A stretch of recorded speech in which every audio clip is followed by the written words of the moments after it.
1078 officer in need. What's up, guys? It's Matt from the 1078 Project. Hey, if new to the organization, a little bit about us. The 1078 Project is a non-profit organization that's been founded and developed by law enforcement officers who have been involved in critical incidents and officer-involved shootings.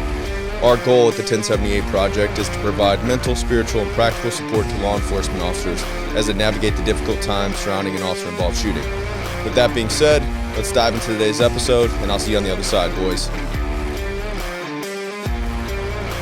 What's up, guys? Welcome back to the 1078 Project podcast. Today's guest is one of my best friends. He's a police officer, former soldier, deployed several times, recently retired from the Army Reserves. He is a team leader on the SWAT team. He's been a SWAT operator for an extraordinary amount of time. Was a canine handler for a short period of time and was the victim of a house fire. He's one of my best friends, been a giant mentor in my life, has guided me both professionally, spiritually, and as a dad and a husband. I'm excited for you guys to get to know him. Today's guest is Montana Stephenson.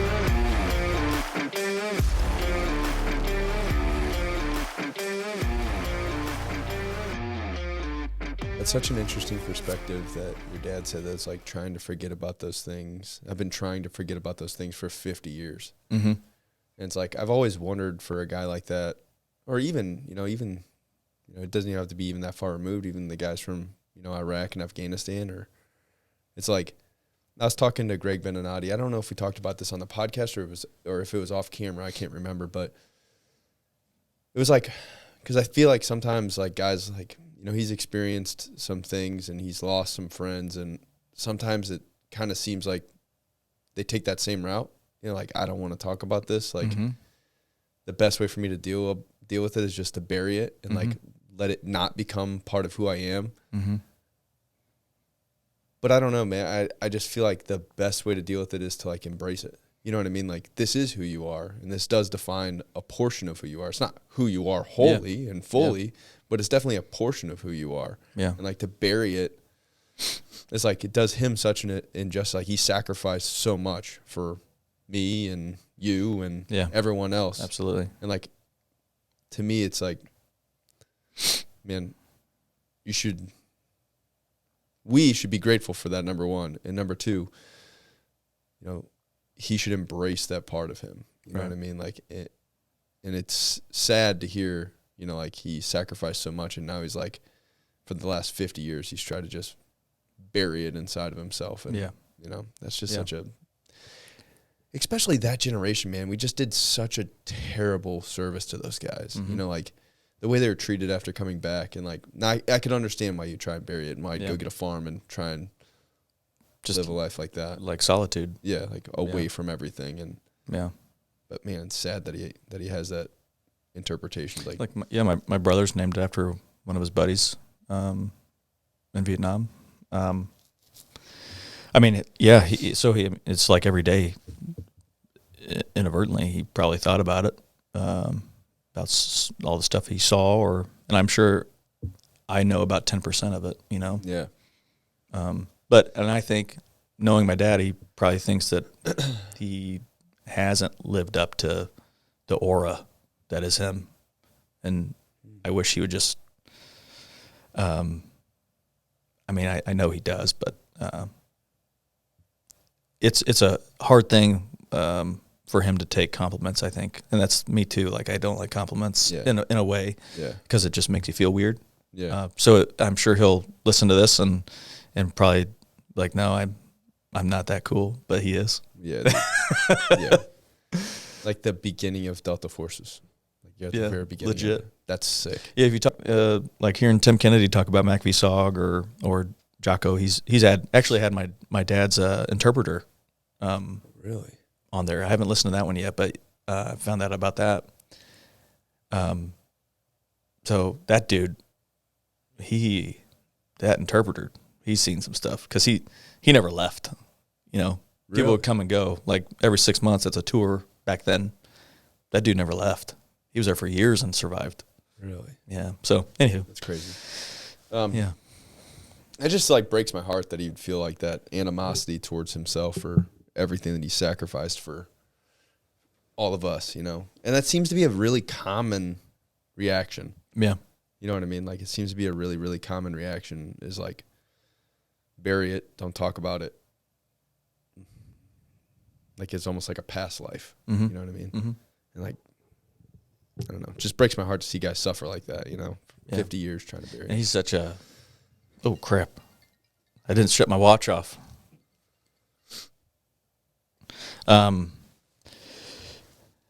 Yeah. Oh, what was I saying? You said he's such a something. Oh, he's just such a humble guy. Like, it's almost like, I remember sitting up in church one time and talking about a missionary, and Vietnam came up. And I say I've only seen him cry twice, but I mean, I remember seeing him moved. Really? Just by talking about that.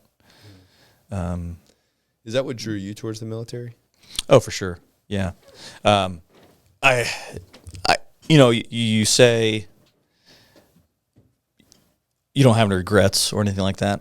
And I have no issues with the way my life ended up. Mm-hmm. But it's like probably my only regret is not doing something else in the military.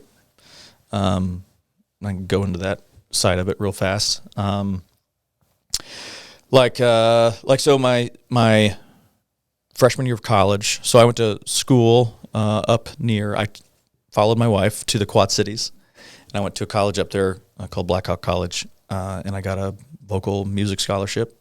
And after that year, I knew that I wanted to join the military, kind of follow off my dad's footsteps, but yet use that as an experience, gateway or bridge to police work. So I was like, oh, what better than military police? And I'm thankful for my service. I did 22 years in the reserves, retired as a master sergeant. So I'm not saying like it wasn't successful or anything like that. But so I joined a month after September 11th. And how was that? How was knowing that you want to join the military, watching 9/11 happen? I'm guessing you were going to join before 9/11. Yeah, that was the plan. Did that just speed the process up, or? Probably, yeah. I remember watching the Twin Towers fall from my apartment in Moline, Illinois. And then that night, gas went up to $1.99, which is gouging. I would wish that you had $1. Yeah. So then I remember talking to Kristen about it, and then October 12th, 2001, I went to the recruiter and signed up. What'd Kristen say? Oh, she's always been supportive, no matter anything I've ever done. She's been supportive. And so so I did a delayed entry program.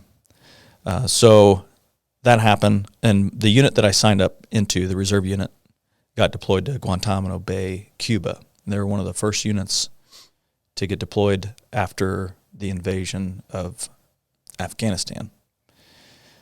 I believe it was December is when they got called up. So I was home on Christmas break from school.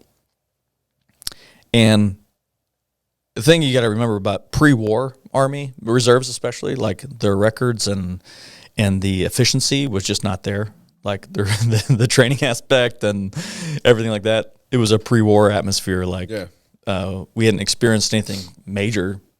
Obviously, we had Desert Storm, stuff like that, but that lasted 100 hours. So we hadn't had anything major in a long time, like I guess since Vietnam. So they saw my name on the record books, on the roster, and I didn't report. I hadn't even been to basic yet. No way. And so it was really weird because I came back, and my neighbor and the apartment manager both confirmed, like, hey, the cops are inside your apartment looking for you. I said, come again? I said, yeah, there's cops inside your apartment looking for you. So I later found out one of the platoon leaders was a police officer, and he went inside your house. Went inside my freaking apartment. That was before I knew anything about the Constitution. Yeah. they thought I was like absconding. They thought I was a AWOL. Turns out I wasn't on any like active roster. I was like on the roster that he had or somebody had. And then they found out, like, I can't find, like, and then they found out, hey, he hasn't been to basic yet. Like, No way. we need to stop looking for him. So that was pretty funny. I found that out. So then I went to basic in July 2nd, 2002. What was that like? I went to Fort Leonard Wood. Basic training was, I wish I would have been a little bit more physically prepared for it. Like, it wasn't crazy hard, but it was funny. I learned a lot about heart rate training and everything like that. I always qualified. You ran in like Alpha Bravo Charlie group, right? Alpha group was the fastest, Bravo Charlie. So now I have a very good understanding and the physical aspect of your body and training. But back then, they used my time as the cutoff for Alpha. So every time we did ability group runs or things like that, my heart rate would be over 200. Like, I would be trying as hard as I could to keep up with the group because everybody else was way faster than me.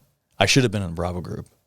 And so then throughout basic training, everybody in Bravo, like half of Bravo, started passing me because they were training at the appropriate level of intensity. Yeah. Me, I was at 100%. Were they monitoring your heart rate? No, I'm just throwing a number out there. Oh, okay.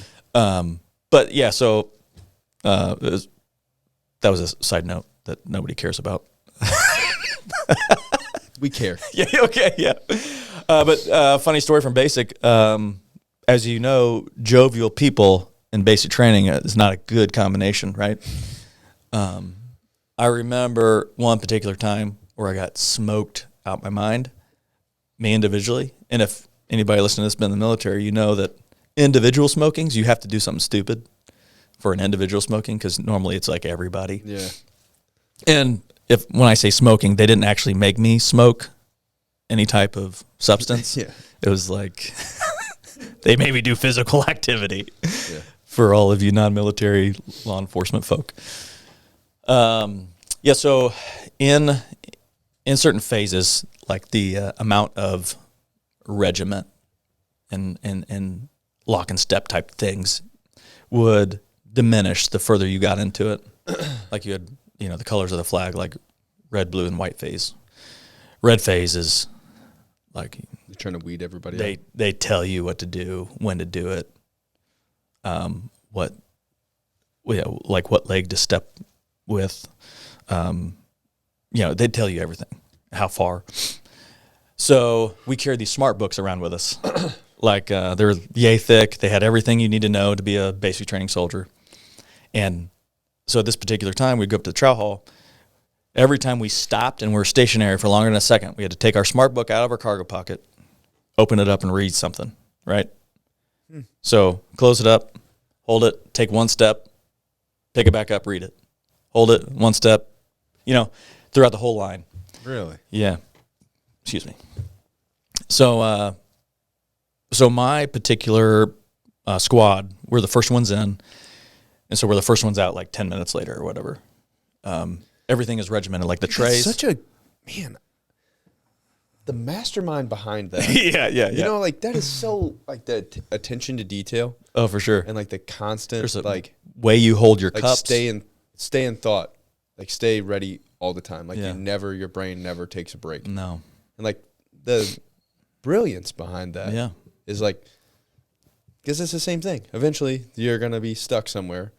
And from a guy who's been on the perimeter of several search warrants, your mind starts to wander after about 10 minutes. No, it instills discipline for sure. Yeah.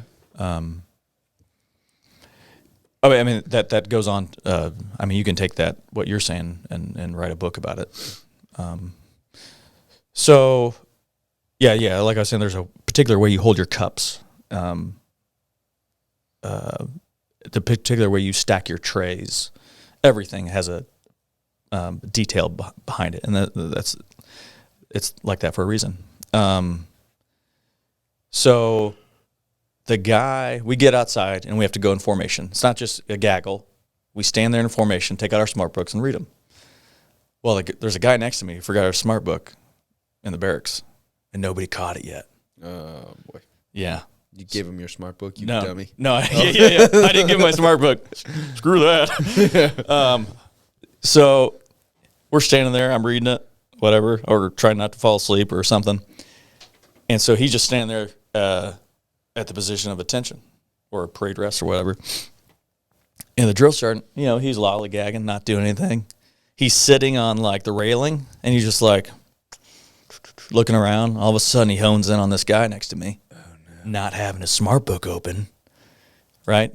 He comes over. He freaking walks. Speed walks over. And he's like, "Where's your smart book, Private?"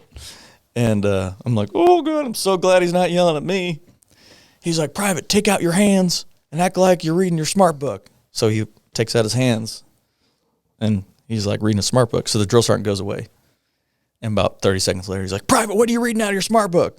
Out of his fake smart book, his imaginary smart book. And he's like, "My general orders, drill sergeant." He's like, "What's your second general order?" And he goes, and I point at his fake smart book, and I go, "It's right there, just read it." Oh boy, that was the wrong thing to do. He laughed about it after. Oh, he had to. Have. Yeah. Drill Sergeant Harris, not a shout out to you. So he beelines it towards me, and whenever there's more than one drill sergeant and this happens, then they're like, "Oh, I get to play too." So he's yelling in this ear, and it's ringing. Right? I have tinnitus now. Thank you, VA. No, no, I'm just kidding. Then he goes to this ear and yells in this ear, and then the other one comes, and now it's just like, oh my gosh, I don't even know what they're saying. Like they're just yelling at me, and I'm just reading my smart book, and so they're yelling at me, and by this time, now there's a whole nother platoon outside from eating, right? Oh man, they're like, "I want you to run around the formation." And saying, "Look at me, I like to embarrass my drill sergeant." I said, "Oh, okay. Roger that, drill sergeant." So I take off running. I said, "Look at me." I'm screaming, "Look at me, I like to embarrass my drill sergeant. Look at me, I like to embarrass my drill sergeant." And so after about 2 or 3 minutes, I start to use voice inflections, different ones, "Look at me, I like to embarrass my drill sergeant." I'm getting bored with myself. Goodness. And then they're like, "Oh, what is wrong with this guy?" And they're like, look at me, I like to smile." So I then say that for another 5 minutes. I'm out here it felt like forever. By the time the entire company comes out, I'm still there for 10 minutes running. I'm exhausted at this point. I'm running fast. I didn't want to embarrass myself, and screaming the entire time. And so, from then on out, it was Private Smiles. Yeah, so... There's my favorite basic training story. Dude, I feel like I could see that. You're the type of guy that push it. Push me. Yeah. I'll vomit, and then I'll get back up, and I'll run again. Yeah. So, basic training went well. I was Top Gun. Bang. The old pistola. For sure. I'm just kidding. Yeah. I remember people even tried to cheat on that test because the way the test had it, you had to shoot so many from 35 yards. People were holding them. Yeah. You know who did that? Oh my gosh. Dude? Wolf. So when we had the SIGs and we used to shoot, because those SIGs are hard guns to shoot, man. Yeah. They have a forever trigger pull. Yeah. It's like a revolver trigger and a semi-automatic. All right. And when I first started, he's like, I think it was 8 from 25 or something. He'd be like, "Don't shoot all 8." I'm like, "What?" He's like, "Just shoot 4." I'm like, "What?" He's like, "Yeah, if you throw a couple, then you get closer, you just, if you're supposed to shoot 6, you shoot 7." I'm like, "What?" Yeah. Okay, that's funny. Keep an eye on him. Yeah. Firearms Just instructor. between us. Yeah. That's funny. Yeah. Well, so whenever it was much like the same thing. The guy would come back and he's like, "Hey." He was in the Army too, so maybe he picked it up there. I don't know. Yeah, he was. Yeah, maybe he did. He was an MP too, I think. I think he was. I think he was. At least I think he started as an MP. I don't know maybe he wasn't. I don't know. So basic training was fine. Then, so graduated November 8th, 2022. And November 20th, I got married. You said 2022. What? 2002. Okay. Did I say 22? I think you did. This is concussions. 2002. Then got married November 20th, 2002. So then my wife and I got an apartment. We were both students full time. Where was that at? Where'd you get to? In the Quad Cities, Rock Island, Moline area, Davenport, Iowa, Bettendorf, Iowa. Those are the Quad Cities. That's why they call them the Quad Cities. There's 4 of them. Yeah. 1, 2, 3, 4. There's actually 5. There's East Moline too. Really? It doesn't have the same ringing. Penta Cities. I don't know if that's the same. Doesn't sound nearly as cool. No. So yeah, man, I guess I'm cheating a little bit because I've listened to your podcasts and talk about friendship and the relationships you build in the military. Mm-hmm. I talk to 3 or 4 guys on a weekly basis still. Really? Yeah. One is my best friend. He's a singer at the Honky Tonk Central in Nashville. No way. He'll actually be here Thursday. He sings at the Game 6 Honky Tonk every opening day for the Cardinals. So I'll be down there. I'll sing Tennessee Whiskey with him. No way. Yeah. When is that? When is it? Yeah. The opening day? Yeah. Thursday. I'm trying to think of what day it is, see if I'm off. Yeah. We'll go. Yeah. We'll leave early because I think Kristen wants to go too. No way, dude. That's awesome. Yeah. Are those all guys that you're in boot camp with? One went to boot camp with, and then we were in the same unit. And was in his wedding. And yeah, we were in 2 deployments together. And then Luke and Jeremiah and David and a bunch of those guys, we were in either one or the other deployment. But yeah, so let's see here. When did I get deployed? I got deployed activated. Was Kristen, you said that she was still in school? Yeah. What was she studying? Sociology. What? With an emphasis in social work. She chose the major that would get her out of college the fastest. Oh, really? Yeah. And so she has not done anything with that ever. Really? She went to apply for a job. This is how old we are. Did she want to did she want to be work for children's division or something? At first, I think back in the day, she applied for a job in Springfield whenever we graduated. And it would have been an overnight job. And it was $7 an hour. With your degree, it was $7.25. So at that point, she's like, "My degree sucks. Yeah. It stinks." I'm sorry, Mom. What did the position do? I don't remember. It was you're just there watching over a shelter or something like that. Okay. Yeah. Do you feel like that's something you guys bonded over? Is that want and need to serve other people? I tell you what. Right now she works as a para in a resource room at an elementary school, and shout out to my baby's elementary school. Yeah. She had a story about her yesterday. She went to school as a nurse on your hero day. Yeah, that's pretty cool. Dude. I almost cried. Just so. Sorry, this is a side story. No, I have that. But police officers all kids dress up as police officers, yeah. And my wife, obviously she's a nurse. Yeah. And it was so cool for me to see my daughter look at her like you looked at your dad. Yeah. It was so neat. And my wife's been through a lot, know, and she's been on a journey, and hasn't always thought the best of herself, you know, and for her to see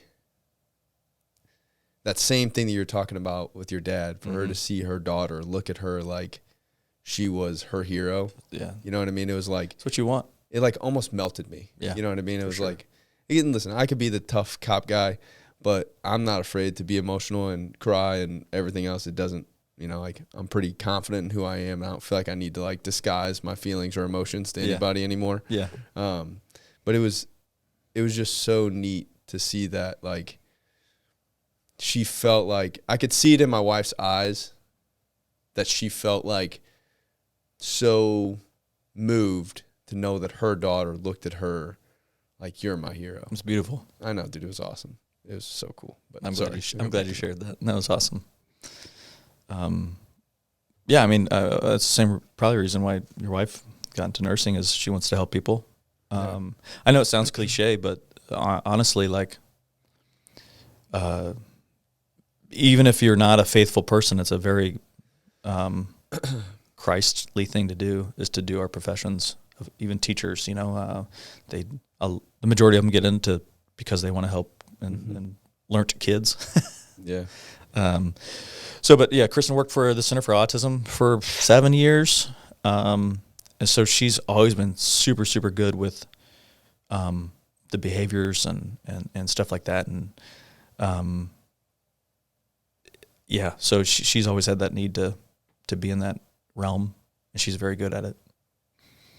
I think that's just part of, I don't know, like the nature of our, like, if you're doing Christianity right, like, you almost kind of have to be, I'm not saying you have to be in like a public service type thing, but like the whole goal of 1078 is like be the hands and feet, you know, like is to move. You know, like Christianity dies unless the people that are Christians actually do something with their faith. Yeah. You know what I mean? And love the Lord God with all your heart, but also love your neighbor as yourself. Yeah.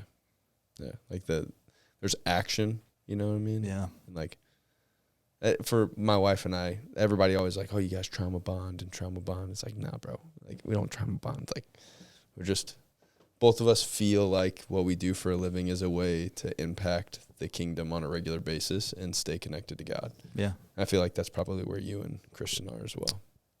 Oh, no doubt. No, she's like, I always say jokingly, if it wasn't for her, you know, I had a great childhood. And I want to get that across. But, you know, some people always joke around. There's some screws loose, you know. Just a couple. It's like this. Yeah. The 7 concussions made. Right. Maybe. But like I attribute and I thank God that He put her in my life, because had she not been in my life, I don't know where I'd be. You know. Yeah. I know I probably would have done something way more dangerous. And God maybe have used me in that realm, you know, but the Lord gives us free will to make our own decisions. And, you know, he allows us to make decisions on our own, you know. Yeah. Obviously, he maybe there's arguments that He lays out your path for you, but He also gives you that. You can either choose that path or not. Choose to leave it, though. Yeah. So, Kristen chose me and I chose her through God. And it's been, obviously there's no perfect relationship, but pretty darn close, I think. And if it wasn't for her, I don't know where I'd be, to be honest. I know it's kind of deep and dark, but like having kids, there's nothing I will do that'll jeopardize not having them grow and be productive Christians and adults and stuff like that. So like that's where the morality comes from in my house, is there's nothing I want to do that will jeopardize that. I want to be there for them like my parents were for me. Yeah. And yeah. So I thank God for her putting her in my life, for sure. It's the exact same feeling towards Kate. Like 100%. There's without I mean, I didn't know if this conversation would go this way, but I was like, as I was thinking about, you know, talking to you today, one of the things that struck me is like how inspirational your guys' marriage is. You know what I mean? Like to see other cops that have successful marriages, that you guys are still actively loving each other. You guys have been together for a long time, but you're still actively in love with each other. You're still actively pursuing each other, although sometimes that looks goofy and silly. Like you don't, it's almost like from an outside perspective, it seems like you're still dating. You know what I mean? Yeah. And like seeing you guys act like that and like seeing your guys' relationship and the playful nature of it, and how you guys still act like sometimes you still act like you're like 18 together. Mm-hmm. You know what I mean? Like, yeah, I see you get like criticized for it sometimes. Yeah, but you like pursue her. You know what I mean? And you make her feel wanted. You know what I mean? And like, I've seen you do that, and then I look at Kate and I's relationship, and like I'm a lot like that with her too. Like I'm still constantly pursuing her. I'm still messing with her, and yeah, sometimes I say inappropriate things. Sometimes I do inappropriate things, but like, that's my wife, and I'm gonna do inappropriate things with my wife, not with anybody else. Yeah, you know what I mean. But it's honestly inspirational to see another cop that you talked at the very beginning, like balance. Like life is balance. Like everything, you know, you need to be the warrior, but you also need to be the lover. You know what I mean? Like you need to be the joker, but you also need to be intelligent and make good, solid decisions under pressure. Yeah, and like you do a very good job of balancing those things. And even like as this conversation, I've been looking for that in you as we've been talking. So like you've been joking, and then we get on like a serious topic, and it's like switch, serious Montana. Yeah. And the next 5 minutes is a serious conversation. Then it may go back to joking, and then back to a serious conversation. But man, it gets disheartening sometimes as like a young policeman to watch guys just sabotage their marriages for sure. over and over and over again. And it's inspirational to see another guy that's been through it, that's been a cop for a long time, that's been through deployments, that has kids, actively pursuing his wife and actively pursuing like a solid relationship, and not willing to jeopardize, like you just said, not willing to jeopardize everything that he's created and the beauty of marriage and the beauty of family for 5 minutes of fun. You know what I mean? So your hard work with your wife and your willingness to pursue her, it doesn't go unnoticed. You know what I mean? Like, at least for me, I noticed it. No, and as you're talking, there's like calls that come to mind. There's like people give social media a bad rap, which obviously there's a lot of bad things about social media, but they're like, people aren't real on social media. They want to project highlight reels of their life. And I can honestly tell you, like, yeah. Do Chris and I get in some arguments every once in a while? Yeah, I can't tell you the last time or what the last one was about. But I actually can. It had to do with a curfew, babe. No, no. But for real, it's all about communication. Like there's 3 things I say on SWAT is that'll hurt somebody, that'll get somebody hurt, get somebody killed. That's hands, angles, and communicate. If you pay attention to those 3 things, you're going to do fine, right? And what I mean by that for people listening is there's a phrase called tactical gaze, where whenever you go into a high stress situation or even a normal call, you're constantly looking for somebody's hands. What are they doing with their hands? It's very rare in the United States that somebody has a suicide vest on, right? Yeah. Or hands kill. Yeah. Or I've heard of people being shot with a toe, right? So I look for hands. I also want to look for angles. Like, what are the best angles that I can get on somebody to make sure I go home at the end of the night, right? If I enter a room, what are the best angles for dominating this room? If I see a bad guy, like, I don't want to stand directly in front of him. Like, you talk to professional fighters or amateur fighters, like, you don't openly, like, the way you win is you get angles on people. Jiu-jitsu, the name of the game is angles, right? Then communicate. Every AAR, after action review, that I've ever been a part of in the military and police, communication has always been the number one thing that has either fallen apart or needs to improve. Now, the successful missions, people are like, our communication was really good, you know? And so if you apply those to relationships, not necessarily hands and angles, but you can. I mean, we could go there. You can, but communication is the number one thing. Like, and not being, you're not in a competition with your spouse, right? You're not playing games at this point in our marriage, and even when we were brand new married or engaged or something like that, not once am I ever in competition with her to see like, or playing games.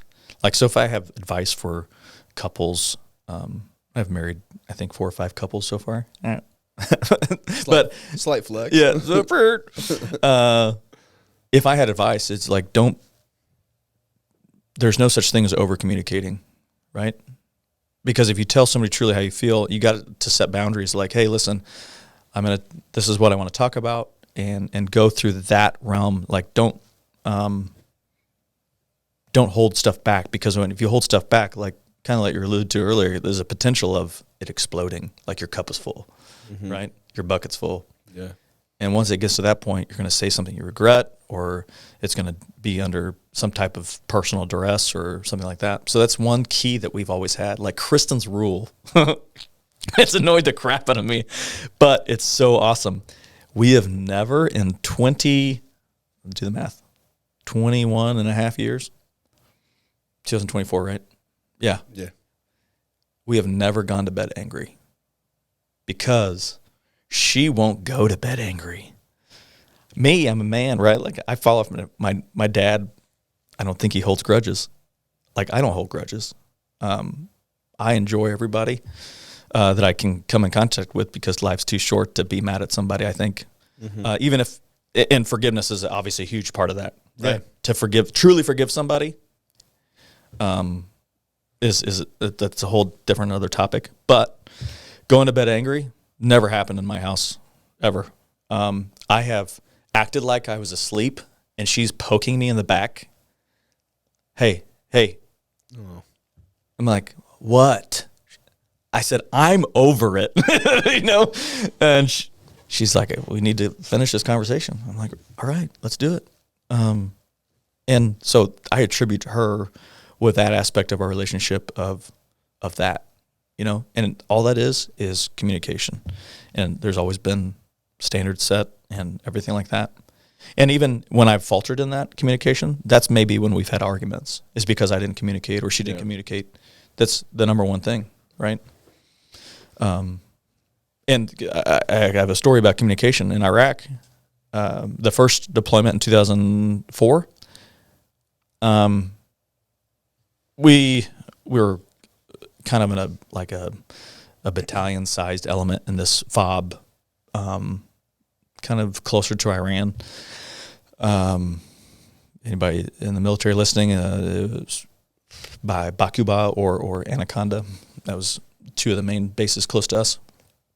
But something, I don't remember why I said it, but I was on the phone with her, and it was like, I forget how often we talked, like once a week or maybe, because we had to buy minutes back then. And so I was on the phone with her, and I told her, hey, I said, you know what, blah, blah, blah. I'm going on a convoy tomorrow, and Intel has IEDs all along the route. And that's the way I left the conversation. Oh, man. And I'm like, at the time, I don't know, it didn't even warrant that, but that's just kind of how that's what happened. I was freaking 20 years old or whatever, I said something stupid. And she's like, don't ever do that again. She's like, and rightfully so. She's like, you don't know what I'm feeling right now. She's like, now I got to worry about you for the next day or two or whatever, the next time I talk to you. Yeah. Luckily, nobody in our unit was killed or nothing bad happened to us. But I mean, that's the communication that if it breaks down, that could have ended very, very badly. Yeah. That was a giant learning curve for me whenever I met Kate, because I grew up in my mom is Italian, and they love hard, but they fight hard. Mm-hmm.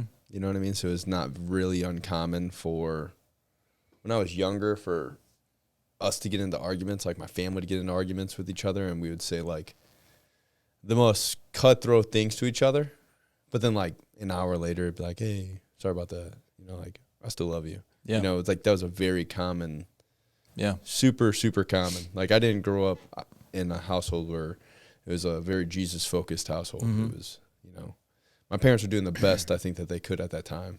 You know, we didn't have a lot of money, and there's a lot of stress in their lives, I think. And overall, I had a fairly good childhood. You know, I recall it as a good childhood, but I've also had a bunch of concussions as well. So, you know, I don't have the best memory either. But that was like a huge learning curve for Kate and I, because she came from the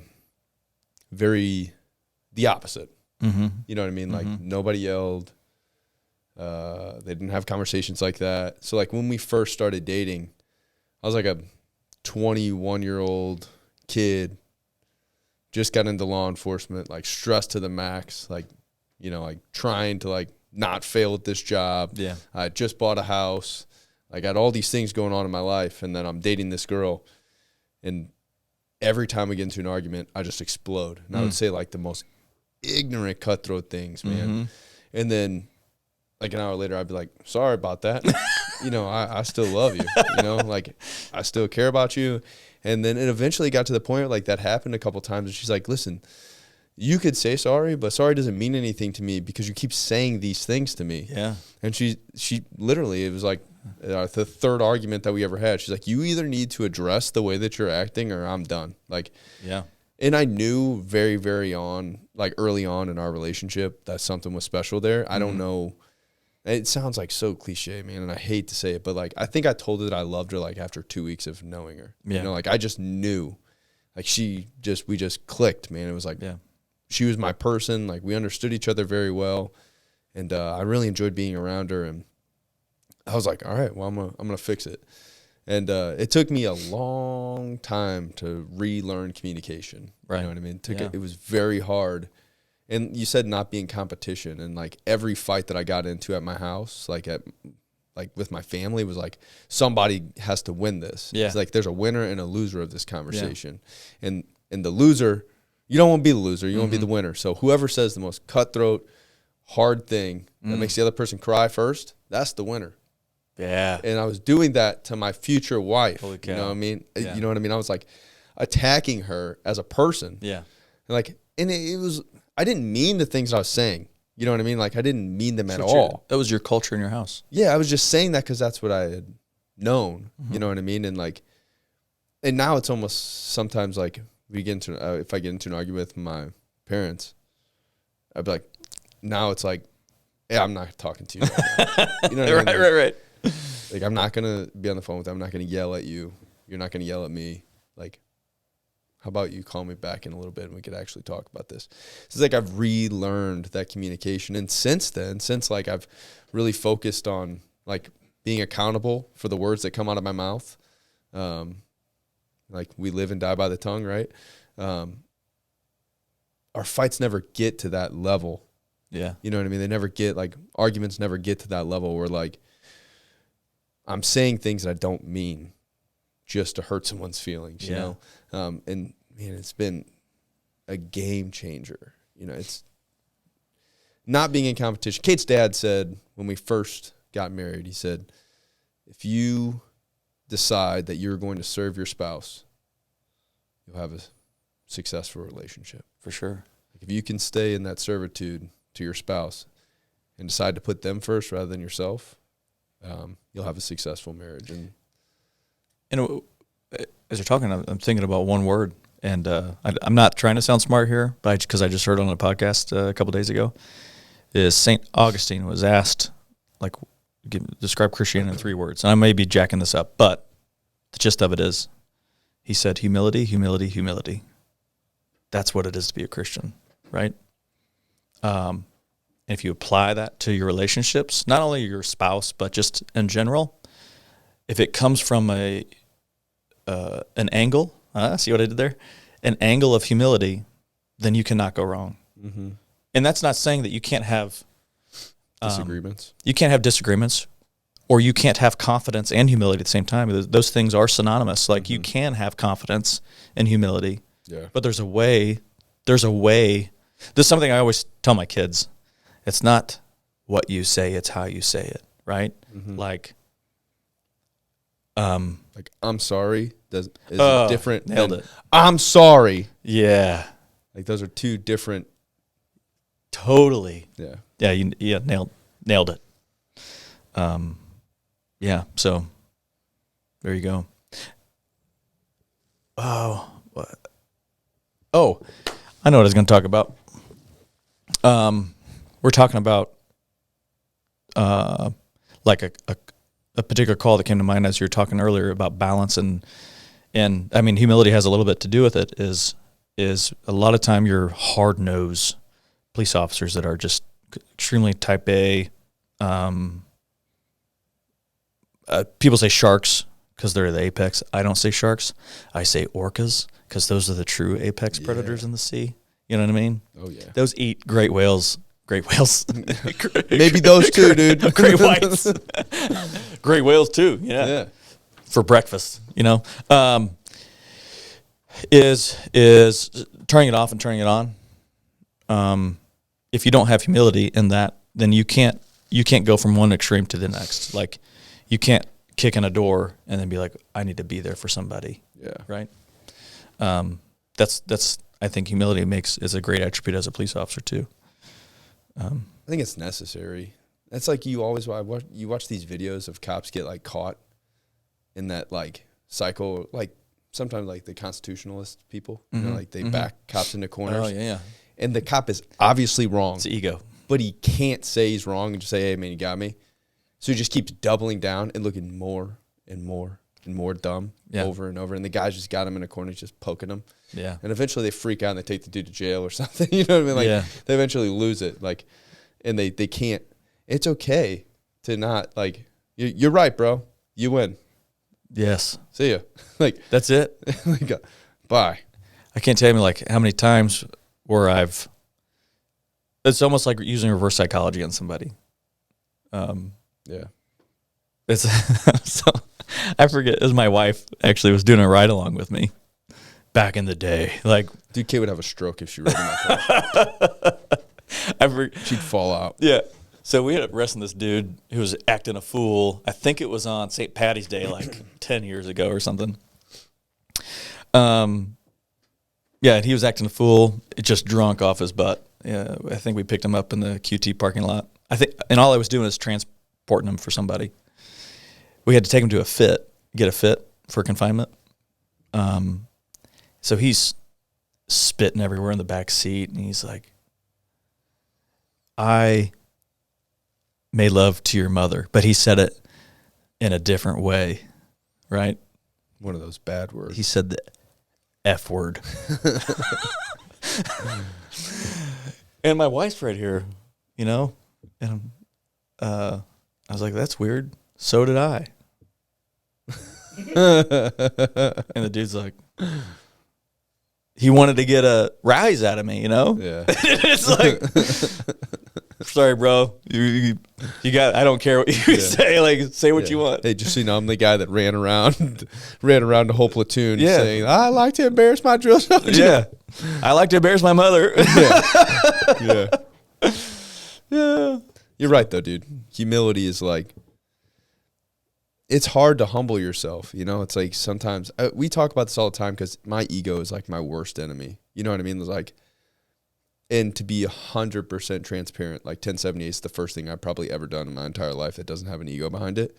Like I wanted to be successful, no doubt. Like, but at the end of the day, like this is God's plan, not my plan.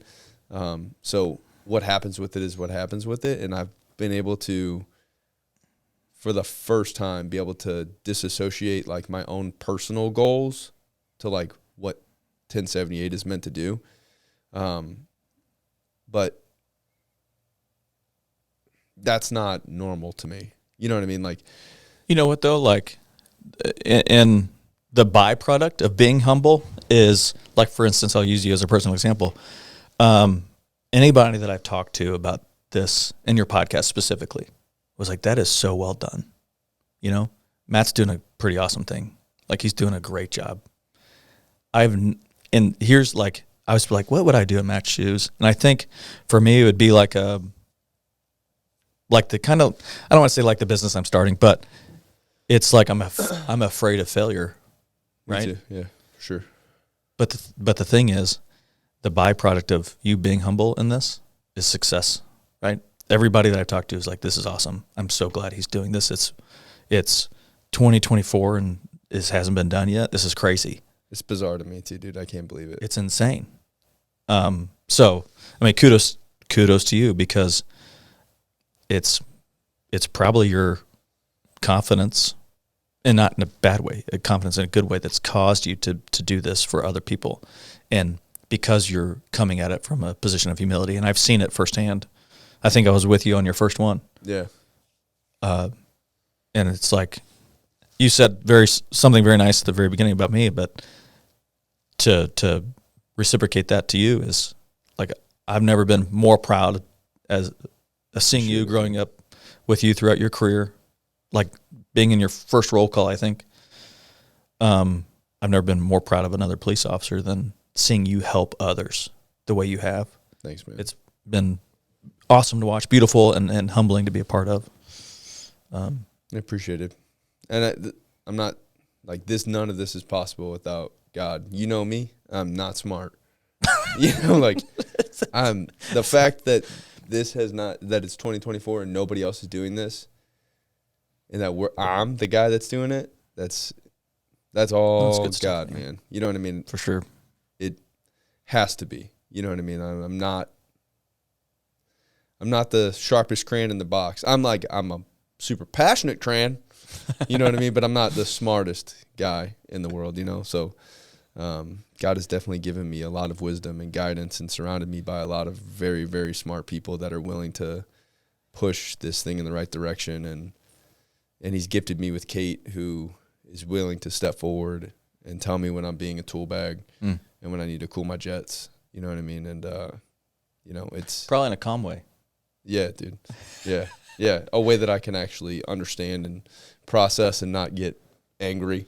But it's not just me. There's a lot of people behind the scenes that, from Mark to Kate to you guys that are going out there and delivering packages for me and with me. And it's a lot of people that are behind it that are not just me. And all the ideas that I have are just ideas that I've gotten from other people. You know what I mean? Like, some of it comes from our own personal experience, Kate and I's own personal experience, but a lot of it is, hey, I want to try this. Yeah. Yeah, talking to a lot of other people that have been through officer-involved shootings and wives, and trying to, pull out the best ideas that we can from a bunch of different minds. So, for sure. Appreciate you, dude. Let's jump back to your deployments real quick. So you said your first deployment was when? I got activated in December 2003. So we did a month of training, and then, actually being a newbie, like, I forget what day it was, but we were on our way to my nephew's birthday party. When I got the call from a buddy, he's like, "Hey, did you hear?" I said, "No, what?" He goes, "We're getting deployed." I said, "Nobody's called me yet." He goes, "Well, just wait for the phone call." So not 10 seconds later, after I got the phone with him, I'm like, "Hey, Steven's over, report this day." I'm like, "That's in 5 days." No way. Yeah. That's in 5 days, bro. And so just imagine, I'm not saying this like, look at me, but 2003, right? The war in Iraq, it kicked off in, I think, March of that year. Yeah. On your way to a family gathering, and you're like, "I'm going to war." What was the thought process, dude? How old are you then? Like 20? I was 20, yeah. That had to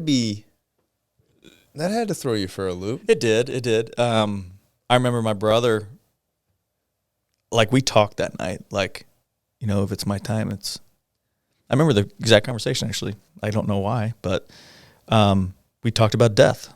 I said, I believe that God sometimes uses people if you can affect more people with your death, meaning like... Pat Tillman. Yeah. If he can use you in that way, I don't let his will be done. Yeah. Like, that's how my faith is. It's not to get sidetracked again on faith, but as a Christian, everything should, like, God, Jesus, Holy Spirit, they come first in your life, right? Mm-hmm. If it's not ordained by God, like, that's the reason why we're talking right now. That's the reason why all of our cells are talking to each other. Our DNA is like, floating around somewhere in our body. Everything is a direct relation to him. We just had the resurrection 2 days ago. I've watched so many like little TikToks and stuff like that on the resurrection and Easter and stuff like that. And it's just amazing. The information, the knowledge, and everything like that it works through you, through God, and into that. So in that realm, like that's where I want to tell people I'm coming from. Like, if God decides it's my time to go, it's my time to go. Like, I'm not afraid of it. Like, as a human, I'm afraid of death. I don't want to die. Mm-hmm. But if God can affect more people with my death than I can alive, I know that sounds like nuts to somebody who's not a Christian, but that's the way I feel. I've prayed that prayer a million times. No joke, dude. Yeah. Literally, I say that in my head, like, every time I'm going on something hot, like, your will, your way. Mm-hmm. Like, I trust you. It's powerful. Like, your will, your way. And, dude, sometimes it's like, the human side of me is like, I really don't want it to be that way. For sure. The Christian side of me is like, if what I believe is true, you know what I mean? Yeah. I'm going to somewhere way better than this. For sure. You know what I mean? We talk about the priority of life in planning, right? It's called PI. You have your priority of life, your intel environment, then tools available, and officer instincts, but PITO. Anywho, that was a little lesson for all you people. But PI is a priority of life. It goes hostages, innocents, emergency personnel, bad guys. Then you apply that to the Bible. No greater love than a man that gives his life for another, right? That's our priority as police officers, is biblical, right? When people wrap their heads around that, it's like an eye-opening thing. Like, every time I see that, I'm like, I think of that verse. Yeah. There's no greater love than that priority over my life. So, okay. So That's a conversation. Deep, I love it. Daggone, it's deep. Yeah. So yeah, I remember having that conversation with my brother that night, and not knowing our mission or anything, what's going on. I knew that was going to happen, right? Not that I was going to die, but like that was a possibility. So the first deployment, it was I had a great time. I don't know. We slept on cots for 10 and a half months. And there's like 8 of us, I think, in a tent, and that we just had the best time together. What were you guys doing? Our primary mission was it's kind of confusing. We were guarding Iranians in Iraq. We were called the PMOI, People's Mujahideen of Iran, or the MEK. They were basically people from Iran that did not agree with Iranian regime, and Saddam Hussein used them at his beck and call. They're the ones that gassed the Kurds, and so they're like his own little mercenary division. So we rolled in there, and basically the guys that we were guarding wanted out of the PMOI. It's a little confusing, but we guarded these people. They're like detainees, if you will. We also did a little base defense. There's a bunker complex. That was the closest I came to dying over there, was when the EOD accidentally destroyed months' worth of bombs, artillery shells, and stuff like that. They accidentally? Yeah, I don't know how it happened, but it was the sky was black for hours. It was just one explosion after another. It was like, like the little mushroom cloud. Yeah. It wasn't nuclear, or else I wouldn't be here talking to you. But it was very, very large, like hundreds of tons of explosives every time. And it was even at they ranged from probably half a mile to 2 miles away for hours. No way. And I was in between. I was the closest American at that time. Somebody got in trouble. Somebody got in trouble. Let me turn this off. I don't know.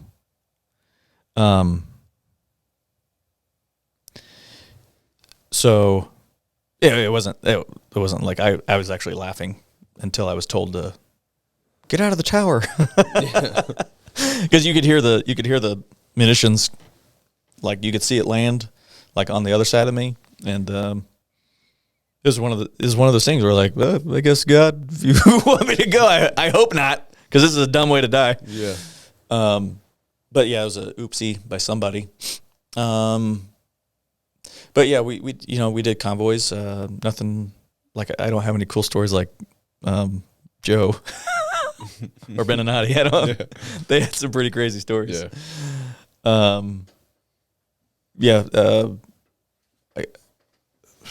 I accidentally caused a hunger strike, because one of my buddies, who was a platoon sergeant at the time, dared me to go hug one of the detainees. And I was like, what? He goes, yeah, it'd be funny. So I went and hugged him, and then everybody thought like he was on our side. No way. So it caused a little. So they stopped eating? No. Well, yeah, a lot of them stopped eating for a while. I think I don't know if there's statute of limitations on that, but no, it's fine. We can edit that right out. That's fine. I actually just told this story to Aubrey, my 15-year-old, a few days ago. I don't know how we got in the topic, but eventually this goes for like stress too. If you don't find something to do, like you're gonna get into some trouble, right? So these guys started getting some trouble because they didn't have rec time. They were confined to their tents, and like dirt is what they had. So we built them a soccer field to get the energy out and stuff like that. And I remember my platoon leader went on leave. So he was like our moral compass. So he came back from leave, and he sees me playing soccer with these Iranians. And that's right. I told Aubrey, I said, yeah, I'm the only American to score a goal on them. She's like, Daddy, you don't even play soccer. I was like, well, I had a taser. So I just run with the ball as I point in my taser at these terrorists. No way. Yeah, it's good times. Yeah, it's a good time. Dude. I tased one in the gooch. Can we say that? Can we say that? You could say gooch. Not during the soccer game. He took a bunch of pills and had a tent pole. He was waving at everybody. So our LT shot him, and then we went to go put hands on him. And I was 20 years old. I had nothing better to do but tase that dude in the gooch, you know? How long was that deployment? It was just under a year. It was like 10.5 months, I think. Okay. Seems to be like the norm. Like around 10 Yep. to 11 months seems to be around the norm. Yeah, so my wife and I, it was 2004. Yeah, we didn't have any kids then. So came back from Iraq in October. Yeah, October. So when you say, hold on, I just want to go back real quick. When you say you're guarding these people, were you guarding them from, who were you guarding them from? See, that's the confusing part is were they like detainees because they're terrorists, or were they like stuck in the middle where nobody liked them? Correct. Okay. That makes actually, way more sense. That's probably the best way I've ever heard it explained. Thank you for that. Okay. You're exactly right. So it's funny because the State Department and the FBI came over to interview every single one of them to try to find them homes because nobody wanted them. And they were classified as terrorists at one point.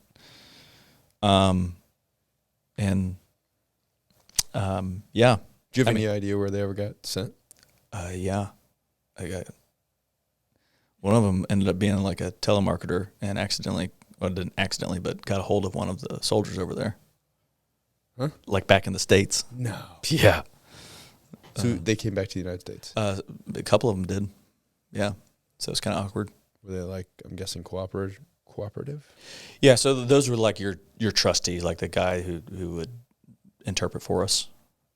There's another guy named Francis who was he was a professional torturer. He was an eye doctor trained at Oxford. What? Yeah. So like we had guys like that too, that were just insanely brilliant, smart, but yet they tortured people for a living. Wow. Yeah. So I'm guessing he came back and was an eye doctor somewhere? I don't think he's around anymore. I don't think he's practicing. Does he offer a military discount? Maybe. I don't know. Francis, if you're listening. Yeah. Shout out. Yeah. What up, dog? No way, man. Yeah. So it was Professional torturer. I mean, he tortured people. That was the Dude, what the heck? But yeah, man, like some of the I got a funny story. At one point we conducted a reset. Like things were finding a bunch of knives, like there's no discipline in the camp. It was kind of when we first got over there. And so our commander at the time was a pretty awesome dude. He's one of my former heroes. Shout out Colonel Weib. So I'm gonna have to tag so many people in this post. Oh yeah, sure. So he was like, "All right, take everything from him and just give him the bare minimum," you know. But so that was all hands on deck. So I worked a 36-hour shift that days, and for whatever reason, like I would never do that now, but they sent myself and my buddy Mitch and into this. It was like one of the better behaved camps. Like there's, I think 6 different camps, right? There's like a shoe area, which is like special housing where isolation, like those are the bad dudes who you go there for 10 days or whatever and come back after you do something stupid. Then there's people like a guy named Saeed Pakdel who had to stay there because he would like voluntarily get raped a lot. What? Yeah, dude, I don't. Didn't sound like rape. I mean, he was up for it, Yeah. but even when he wasn't, Yeah. you know what I mean? So shout out Saeed Pakdel. So I got in trouble one time. I was in a tower and he was down below and I was working overnights and I yelled his name for hours. And he's like, "Why?" I'm like, "I got nothing else to do." Why? So I don't know if, yeah, that's fine. Whatever. What was I saying? Oh, how about Saeed? 36-hour shift. Oh, yeah. So me and my buddy Mitch, we accidentally sat on this cot armed with less lethal shotgun, which for those of you listening, a less lethal shotgun contains munitions.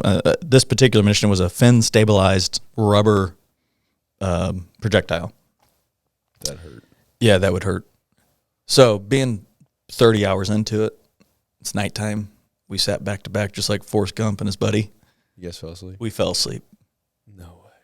And the reason why we woke up is from a tap on the shoulder from one of the detainees. Like, "Sergeant, you are sleeping." No. Yeah. So we stood up. We didn't sit back down after that. Sorry if. So what was the overall feel from those guys? Like, were they relatively, I'm guessing by you guys keeping them detained, they were able to avoid some type of persecution? Yes and no. Like, I think they came to us because a lot of people like fled to us whenever we took over everything because they wanted to get away from the people, thinking they would because they knew that, and this happened. I mean, you can Google it. After the Americans left Iraq and that area, the Iraqi army came and massacred dozens of them. I think it was dozens of them. So yeah, they fled to us because they didn't want to get killed by the Iraqis that hated them. It was a Shia Sunni type thing, you know. And the PMY was actually not like religious zealots or anything like that. They were just anti-Iran. Because some of them even claimed they were Christian coming into our camp. They're anti-Iran, but they were working with Saddam. Saddam. Yeah. Because they hated each other at that time. Really? Yeah. Because now they're close again, right? I don't know. I don't know what their relationship. I don't think Iran's nice to anybody. I don't know what the relationship is now. But Yeah. Interesting. Yeah, so I don't think we told anybody about that. This is the first time I've ever mentioned it. You just passed out. Excuse me, sir. You're sleeping on my cot. Yeah, so that was pretty fun. I got real good at IVs because it was hot. There was one detainee that he had seizures that were initiated because of dehydration. And in the desert, that's not a good combination, right? Yeah. So I gave him IVs a lot. Is the old thing really stay true where it's like super hot during the day, super cold during the night? During particular seasons, yeah. It's really weird if you talk to people in the desert, like there's no coldness like it. Like there would be some I mean, it wasn't like scorching hot during the day, but like on the days where it would be like 80, 90, and it would be 35, 36 during the night, your feet hurt, like everything hurt. It was just a weird cold. Can't explain it. Yeah. Yeah. Interesting. Yeah. So, yeah, we didn't lose anybody. I mean, a bunch of our convoys got hit with IEDs, but yeah, nothing crazy.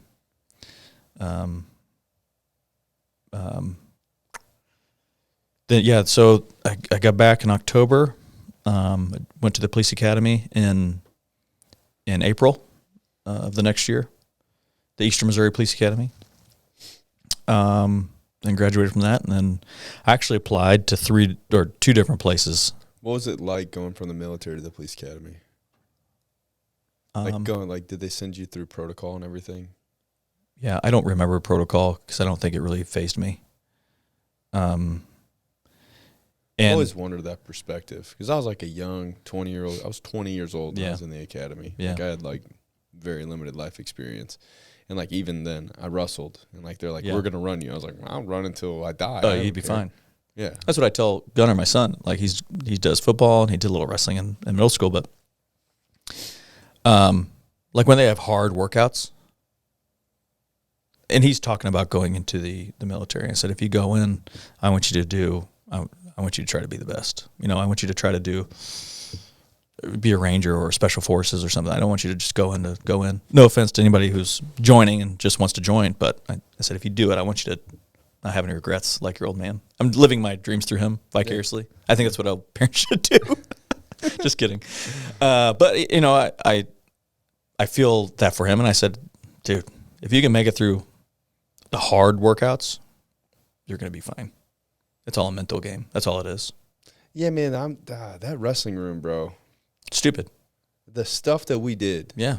You know, like it's the best individual sport in high school to get you ready for life. It's just mental strength. Mm-hmm. You know, like the amount of mental strength you had to have. Not only are you running nonstop and they got the room turned up to 103 and you're cutting weight, you haven't, at least me, I hadn't eaten anything but a cup of peaches in a day and drank one bottle of water, dude. Peaches. Yeah, that's what I would eat. I'd drink one bottle of water and a cup of peaches. And your kiddies are shot from now on. Dude, they probably are for sure. Yeah. But like, and then you go work out. And I had morning practice. I'd wake up 4 o'clock in the morning. I go to morning practice, go to school, have weightlifting in the middle of the day, go to afternoon practice, and then leave with one of my coaches, and we go to SIUE or Mizzou for night practice. And then I'd go home and I'd run like 12 miles to cut weight. Yeah, dude. Legit. Yeah, dude. And I would do that over and over and over. I'll tell you what, man. That's way worse. There's an animal side and a human that I don't think anybody accesses until you're really hungry. Like a funny story is when I was like 16, 17 years old, it was wrestling season, I was cutting weight. And, there's only certain things you could eat when you're cutting weight. Like, a cup of peaches or like peaches. You'd have like dude, they were so refreshing. But it is hilarious. Or you'd have like a rice cake and you'd spread like peanut butter on it. And I came home and I was hungry, dude. I was really hungry. And my sister ate my rice cakes. Oh, man. Dude, I promise you I almost killed her. Yeah. Like I was so mad. I don't think anybody would blame you. I was so angry. I was like, you can eat anything that you want. Yeah. That's all I can eat. Yeah. And I almost lost it, dude. Like, I literally, I think the only reason why I didn't kill her is because everybody else was home. You know, like, my parents were able to, like, calm me down, dude. It's probably the most mad I've ever been in my entire life. And, like, I think you can only access that. That's legit. Like, that hungry. You know what's funny is I just read an article on a 7-day water fast. I've done 4. 7-day water? Yeah, so I've done 4 72-hour fasts within the last year. And I backed it off to 5 days. So I think next month I'm going to do a 5-day water fast. So we'll see how it goes. I'll let you know. I'll keep you updated. Yeah. Yeah, dude. I'll see.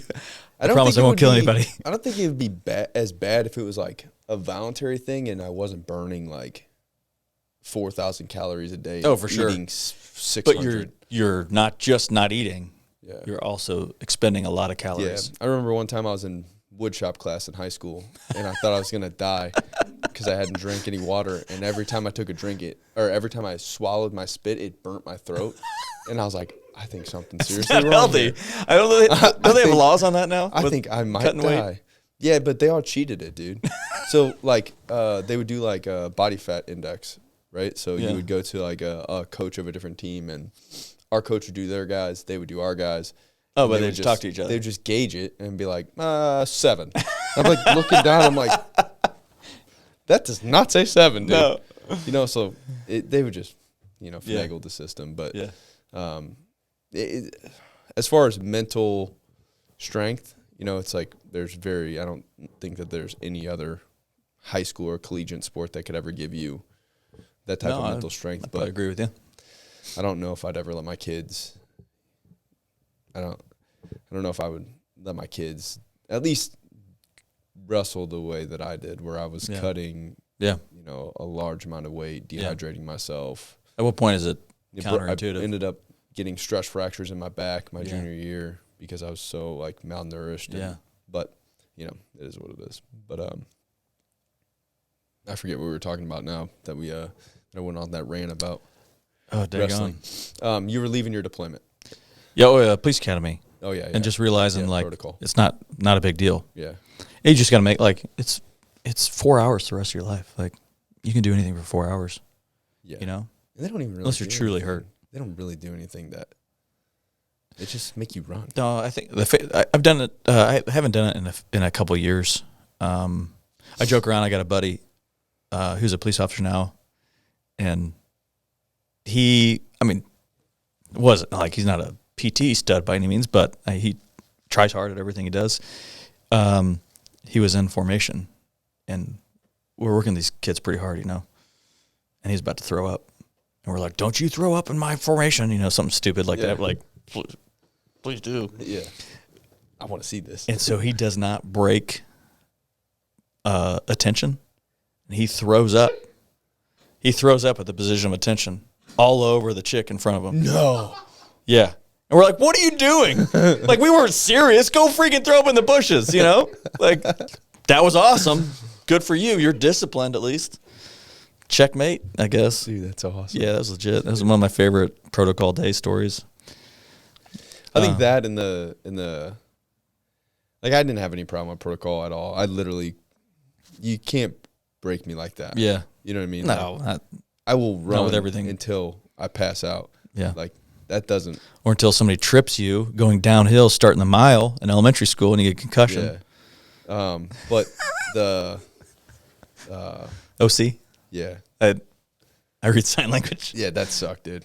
Oh, for sure. It is. Yeah. Not that it was like, again, not that it was anything that would like deter me from being a policeman, but that stuff sucks. Yeah.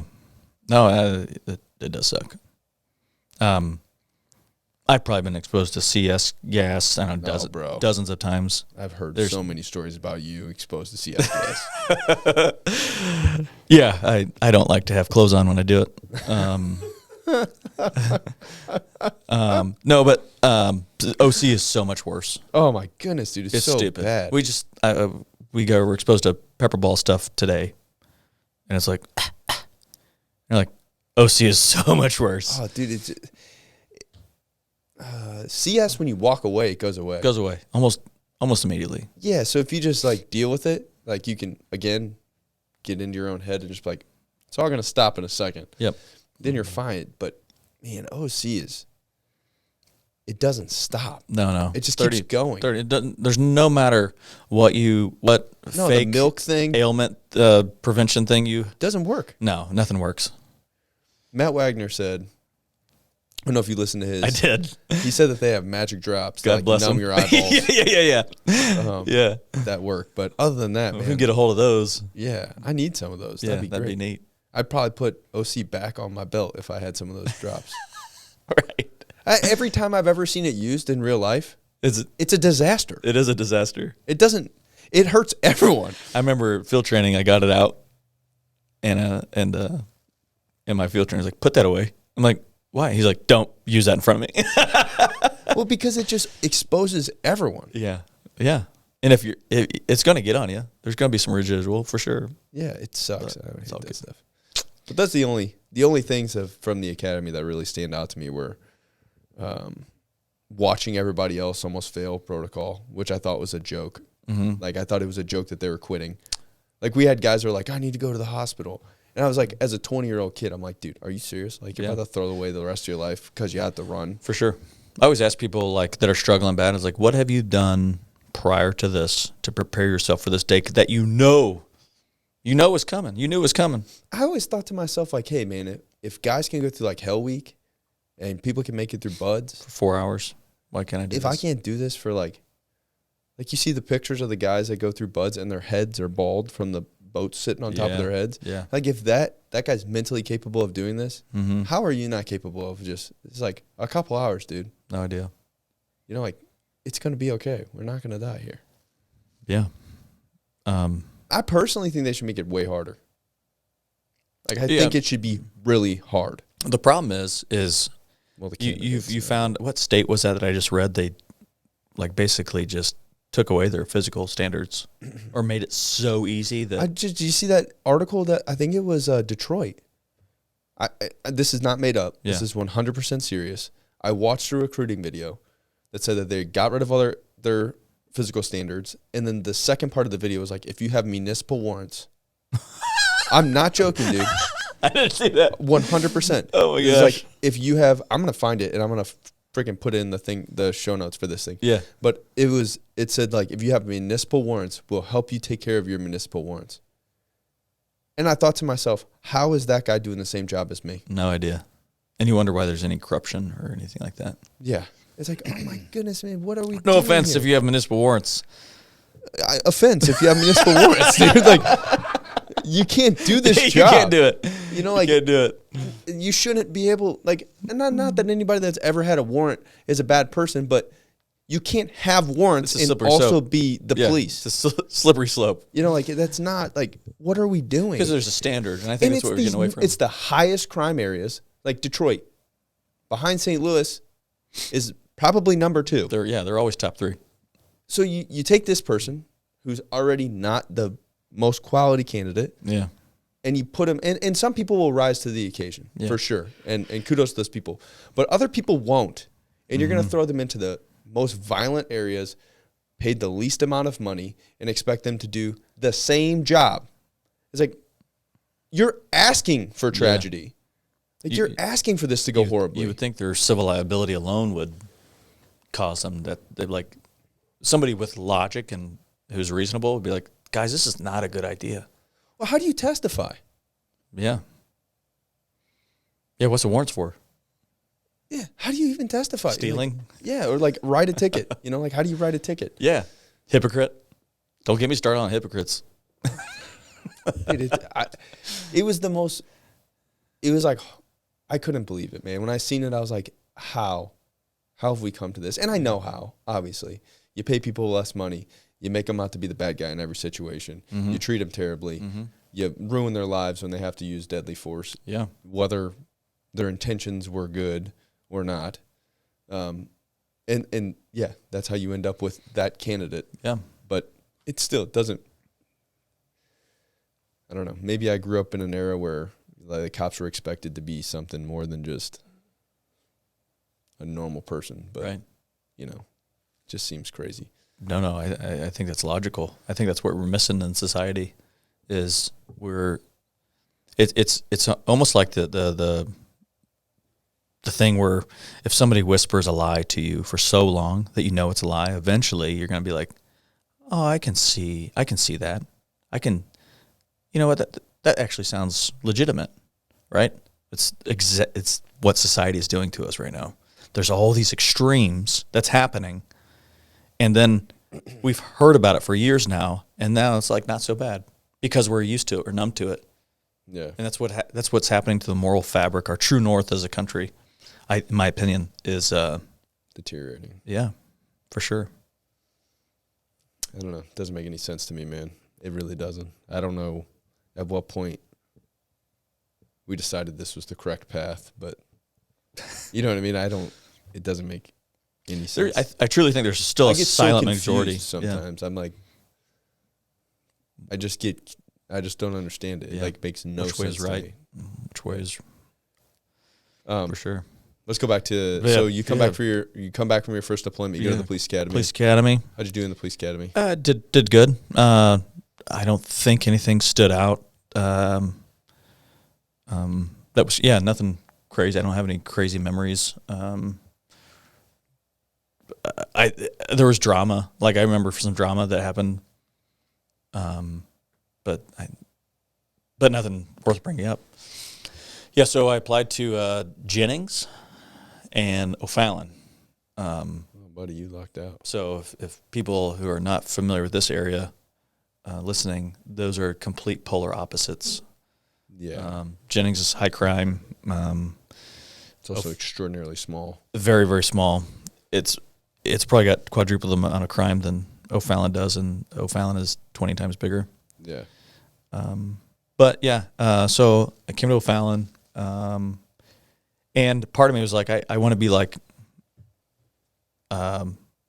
Beninati or something like that. It was like, I want to work in North County, you know, like I thought about applying to St. Louis City. And I've thought about applying to Las Vegas, like all these big cities. But I also wanted to start a family. You know, I have a reasonable head on my shoulders where I was like, you know what, that's not advantageous for a future family, right? Yeah. And being a 21-year-old at that time, 22 now that I graduated the police academy, you know, am I going to get paid however many $1,000s a year here or make $15,000 more there? Yeah. So I picked the higher paying job and, I've been there for 18 years. But yeah, Jennings offered me a job after I had already accepted O'Fallon, so I don't know if that would have been different if I would have. Well, 100% would have been different because they disbanded. Oh, for sure. Yeah. So yeah, that's why I ended up at O'Fallon, is because my in-laws lived in O'Fallon, and that's where we stayed. Dude, O'Fallon was a completely different city when you first started too. 18 years ago was it was like the country. It boomed like shortly before I got on, is when it like really took off. It was one of the fastest growing cities for a while, and then now it's closing in on 100,000 people, which is still a medium sized city, but it's big enough to where we're in the. I would say I could put a date on it, like 2012. That's when I started. I think 2012 is when O'Fallon started to get busier, at least in my personal recollection. A lot of things happened, like that was the charter guy. The charter guy. That was your case, wasn't it? Yeah. Ooh. Yeah, that was a good case. We'll get to it first, but you went through several more deployments before then, right? One more. Yeah. Okay. If you want to fast forward to I can finish up my military career. So my next deployment was dumb. I got deployed to Camp Bucca, Iraq, which was strictly detainee operations. We worked 3 12-hour shifts in a row. We're off one day, worked 2, off 1 for a year. I felt like a loser. I felt like my God-given talents were not being utilized in a war-torn country. Being completely honest, that whole deployment was looking back on it, was a waste of time. Did I have just me being who I am? I had fun. Ran a half marathon while getting combat pay, which I thought was funny. Yeah. Like, were these detainees? They were detainees. Yeah, we worked in a maximum security housing unit, which exposed the vast corruption of Iraq at the time. So we had guys that were sentenced by the Iraqi criminal court. Iraqi criminal court. Yeah, I forget the Then exact. they're housed in a U.S. prison or jail. Yeah. So we actually trained. They called ICOs, the Iraqi correctional officers. We trained them. I beat every single one of them in ping pong. They're little wusses. You hear me? Couldn't. Yeah. So we these house. I forget the exact dimensions of the cells and ever, but there's one person per cell. They were in there for so many hours of the day. They came out for like an hour of rec, and that was it. 3 meals a day, same meals every time. Every time they came out for the water closet, I just said that, and it brought back several memories. Is that a shower? I should probably not talk about. Anywho, so every time we brought them out, they're in belly chain, blue box, and they would, they make knives and stuff like that, and we do cell extractions, and not too many. It was very pretentious to be after Abu Ghraib. It was very. The colonel at the time was I believe it was the same battalion, but she was we called her waffle butt, because there were females. Believe it or not, this is breaking news. There's American females that would, I don't know if they had low self-esteem or something like that. They would put their butt against the chain link fence, and some of the detainees would come over and like rub on it and stuff. That's what we called them, waffle butts. Really? Yeah. I didn't personally see any waffle butts, but that's what we called this particular battalion commander, because she wanted to be loved by these guys, which is really weird. Waffle butts. What the heck? The chain link. It makes sense, yeah. Chain link fence. You put it, like the next chain link fence you see, I want you to go up to it and be like, Katie, what's this look like? And she'll be like, it looks like a waffle. Waffle butt. Huh. Very, I don't know. I'm getting a mental picture. Just informing Americans out there about the real story in Iraq. Yeah. Waffle butts. Yeah, so so that was it was very lovey-dovey, because anything happened to detainees after Abu Ghraib, like, it was a huge deal. Our chain of command to the president was we were told he got briefings on detainee operations a bunch. So anywho, so we did that. We tore down camps. So here's what I was. We had steak and lobster was it Friday or Wednesday night? Really? World-class gym, giant gym. Really? It was, and the thing is, I severely enjoyed my first deployment over that one. It was the shared hardship type bonding. Yeah. You don't have any, you always want to bring stories or whatever or stuff like that, but there wasn't anything terribly difficult about it, yet people were more depressed. Because if you don't find stuff for soldiers to do, they're going to find stuff to do on their own, right? Mm-hmm. Whether it's going to be nefarious, probably. There's prostitution going on. Like the intel people said, if there was a female that had a cooler with a lid open outside of her trailer, one time that'd be open for business, or she wore calf knee-high socks or whatever, and like, hey girl. Yeah, it's just really? That was the stuff that we're hearing. So if you give some people a free time, they're going to find it, especially in that type of environment. It was a sucky deployment. Other than the half marathon, I got nothing to show for it. Yeah. And that was a year? That was a year, yeah. And you had no kids still? No. So Aubrey, my 15-year-old, she was 4 or 5 months old. How hard was that? Dude. Her? Oh. Your poor wife, too. That Talking about, difficult. That was the hardest thing, was leaving my kids, especially my baby girl.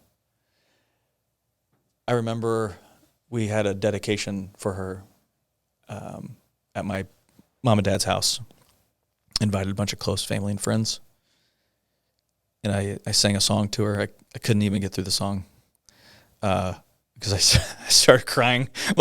So that was probably the first time I think I've cried in front of people that I, ever. It's not that big a deal. I do it all the time. Yeah, but it was like I couldn't get through the song. My sister sang. I believe she sang a song called "How Beautiful," which is a beautiful song. How beautiful. Go figure, right? Yeah, makes sense. Yeah, man. So that was super tough. So then it's about ready to get PG-13 in here. People, if you're listening, if you have kids younger than 13, make them close their ears up. So 4 hours before I left for Iraq, at least. You conceived your second child? Yes, in a casino hotel room in Bettendorf, Iowa. No way. Yeah.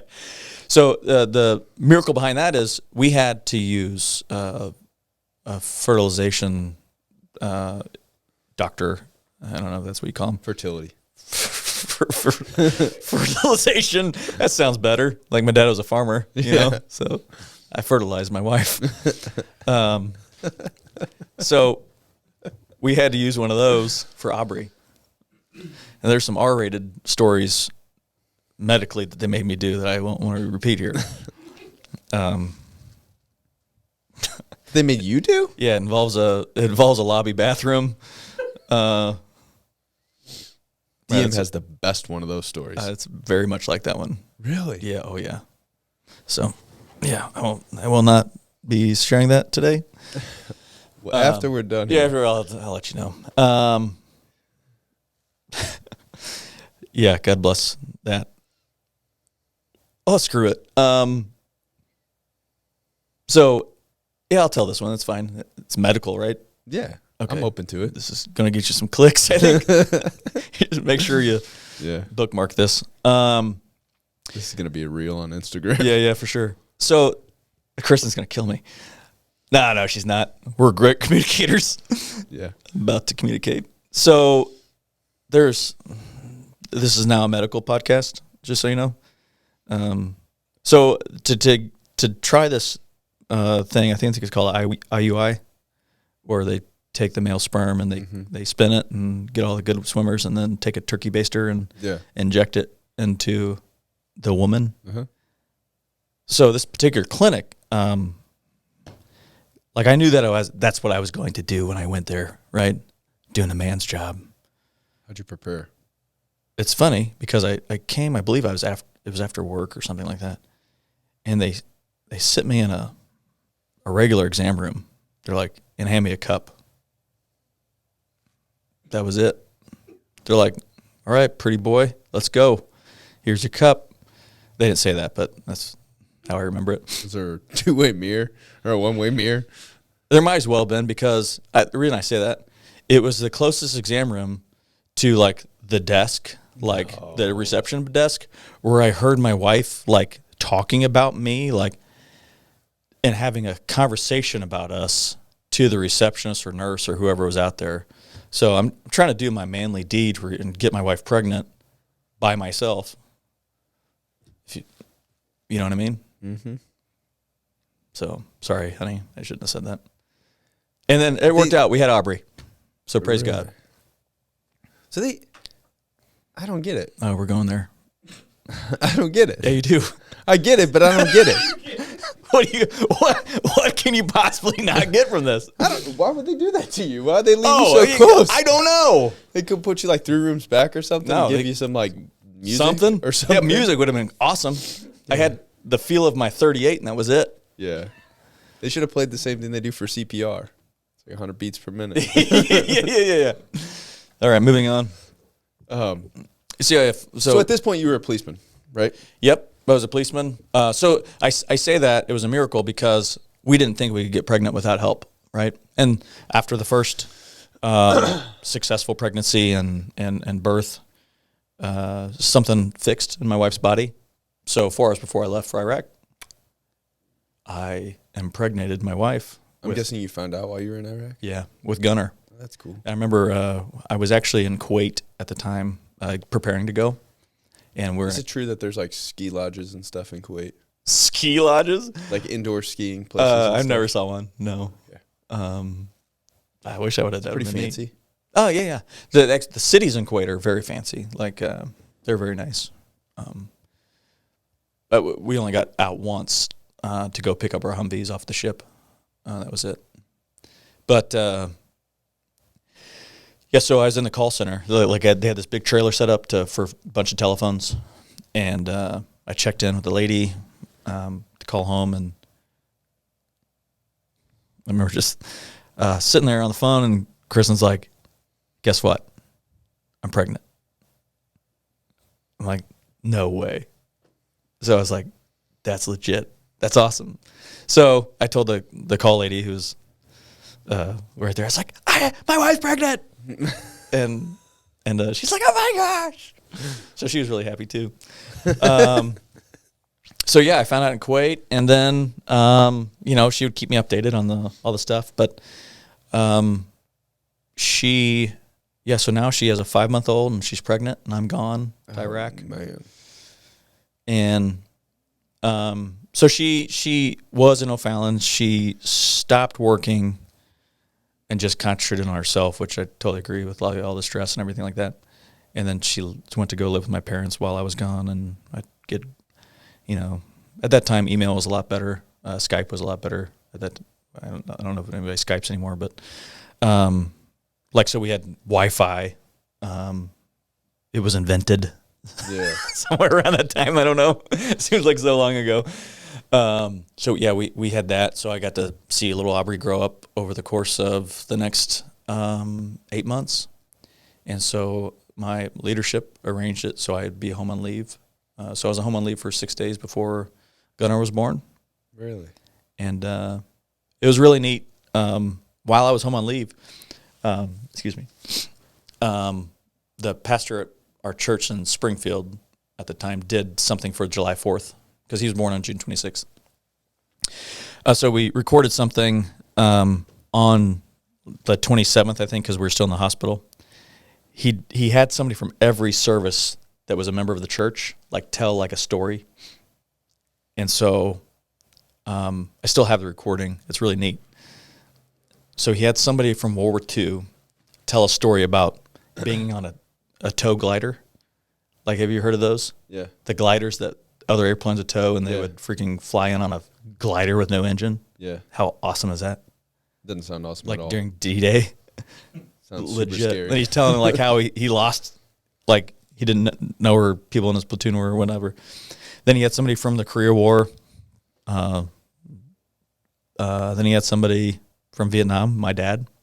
And that was the most detailed story that I heard him tell. It's the same one that was really? Dick Thompson told, but Dick told it in way bit more detail. Look it up, dude. I want to watch it now. Yeah. Then it clipped to a guy in Desert Storm, and then it clipped to me, and everybody else's was in a atmosphere like this where they're being filmed under lights and camera, and mine was over Skype, and it made it look like I was in Iraq, but I was actually in the hotel room with Gunnar. No way. So I was like, hey, I said, this is why we're doing this. This is why. But at that time, I believed in the cause. What do you mean by that? No, let's move on. No, I'm just kidding. So hey, this is, I had a little Gunner, and I went back. That was pretty rough going back after having Gunner. Yeah, that had to be super hard. I remember it was the night before I had to go to the airport. Chris and I didn't sleep, at all. And for one, it was the stress of me leaving again.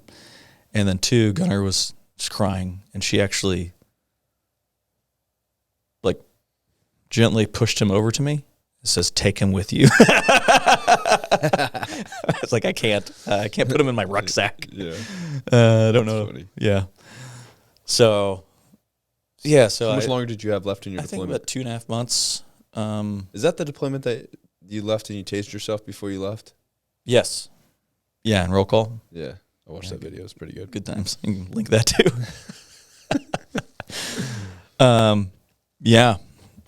So I got back, and actually while I was gone is when we can talk about this too. Is when I put in for the candidate spot. When you were gone? Yeah, How'd you do that? You just send like an email back or I something? did. Really? Yeah, they selected me for the candidate spot. While you're in Iraq? Mm-hmm. No way. Yeah. I had no clue. Yep.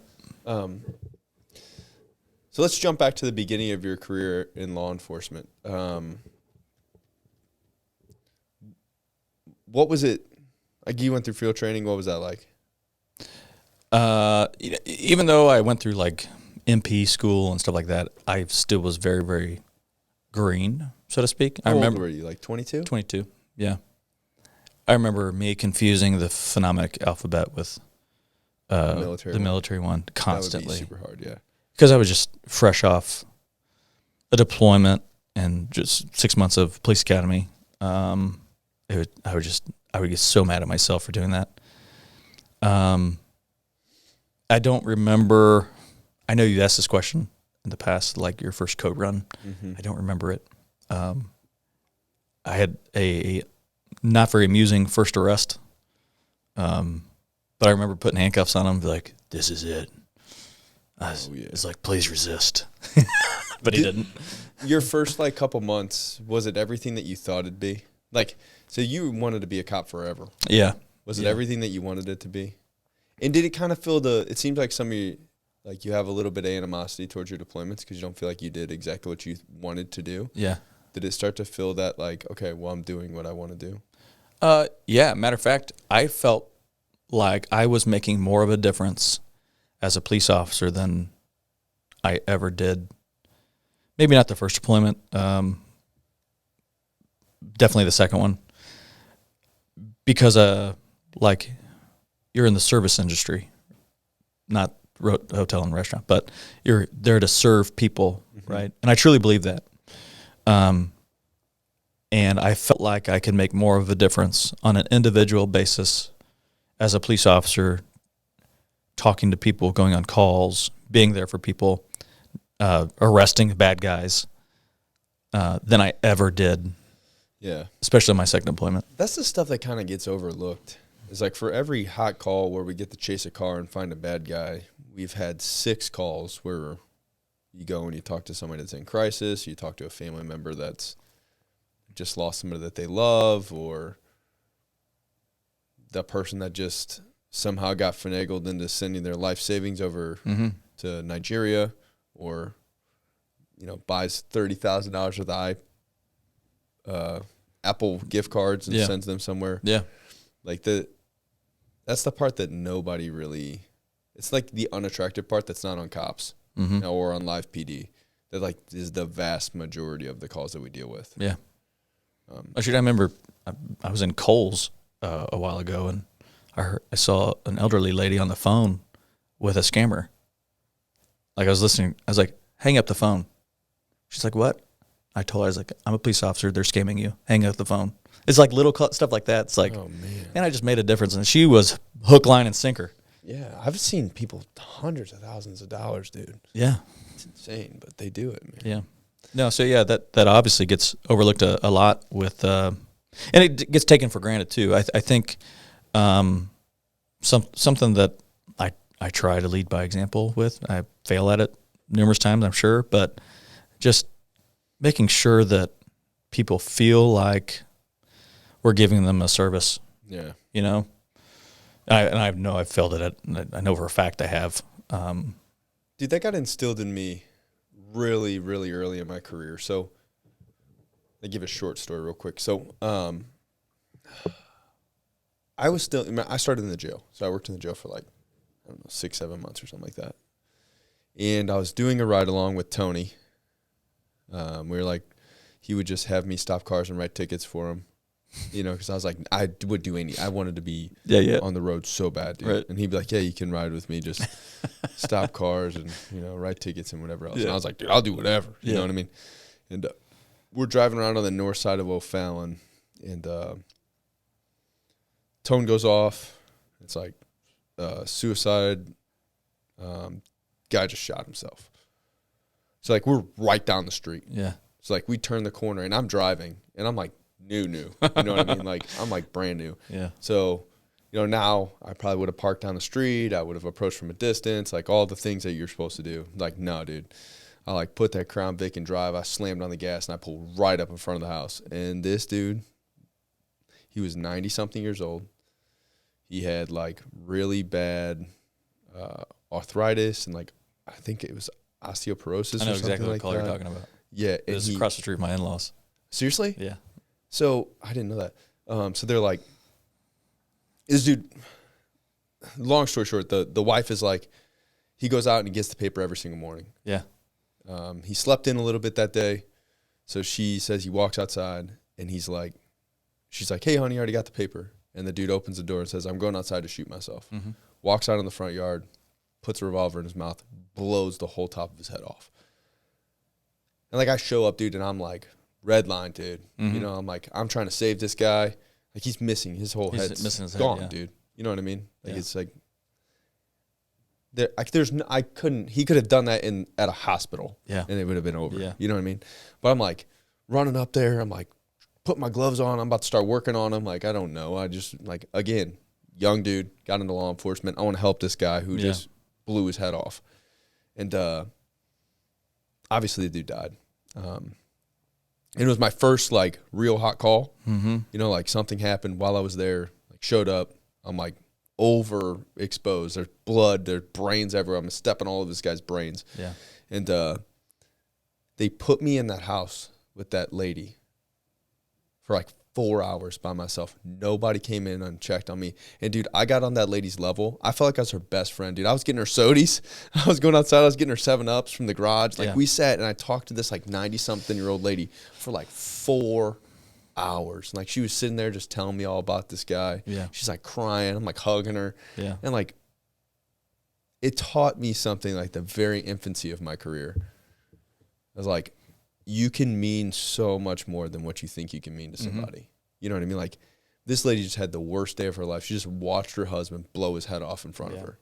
And, like, 2 hours later, I'm sitting there, and we're, like, talking about all these great experiences that they had together and the life that they lived together and the kids that they had and all the vacations that they traveled to and all this stuff, dude. And it was, like, that's stuck with me for a very, very, very long time. Yeah. But it was like, Stringer. They're like, at one point, they're like, hey, should we go get him? He's like, nope, leave him in there to build character. And they left me in there for like 4 hours, dude. It'll build character. Yeah. Yeah. But it did. It really did, man. It was like, maybe probably not the best execution. But Donna's a very nice lady. You know her name? Yeah. I know his name too. I can't even remember it. Russ. Was it? Yeah. Yeah. That's funny. All the years we've known each other. And, yeah, I know that guy for sure. No way. Numerous conversations with him. He's like, I don't know, obviously didn't talk to him, but I talked to he seemed like a really, like, super nice, good guy. Yeah, like, absolutely. really nice guy that just, like, got to the point where he's in so much pain. He was like, I'm done, man. I can't keep doing this. Yeah. Oh, sad, dude. Very sad. That old lady was so sweet, man. She is. She likes 7-Up, too. I didn't know that about her. Yeah. We were drinking sodies together, dude. I'm serious, man. I was like, I was so, like, new. Yeah. And so, it was so much to me. You know what I mean? Yeah. Like, that was my first time ever seeing a dead person, ever seeing a brain, ever seeing somebody shoot themselves, like, all of the things. Right. And obviously she was, like, traumatized by what just happened. It was like, we were able to get on each other's level. It was like I was a 21-year-old kid, and she's like an I think she was slightly younger than him. Yeah. I think she was like late 80s, maybe early 90s. 'Cause I think he was like 93 or 96 or something like that. Yeah. But like completely different worldly exposures. You know what I mean? Like it just comes to the point like the communication again. There you go. There you have it. Is because you were able to get on her level. She trusted you, and that's a gift that not everybody has. That can do that. That can communicate with all different walks of life. Because you can't talk to her the same way you talk to Reggie down the street, right? Yeah.